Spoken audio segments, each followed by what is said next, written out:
తెలుగు రాష్ట్రాల్లో చలి పంజా విసురుతోంది. ఇప్పటికే పలు ప్రాంతాల్లో ఉష్ణోగ్రతలు కనిష్టానికి పడిపోయాయి. కొన్ని ప్రాంతాల్లో సింగిల్ డిజిట్ టెంపరేచర్లు నమోదవుతున్నాయి. కొన్ని జిల్లాల్లో 10 ఏళ్లలో ఎన్నడూ లేనంత విధంగా చలి పెడుతోంది.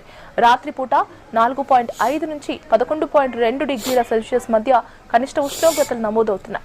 అటు ఏజెన్సీ ప్రాంతాల్లో పాటు మైదాన ప్రాంతాల్లోనూ ఉష్ణోగ్రతలు భారీగా పడిపోతున్నాయి. ముఖ్యంగా రాయలసీమలో సాధారణం కంటే 3 డిగ్రీల తక్కువ ఉష్ణోగ్రతలు నమోదవుతుండడం ఆందోళన కలిగిస్తుంది. పొగమంచు ప్రభావంతో రాత్రి నుంచి ఉదయం వరకు ప్రజలు బయటకు రావడానికి గజగజ వణికిపోతున్నారు. రాబోయే 5 రోజుల పాటు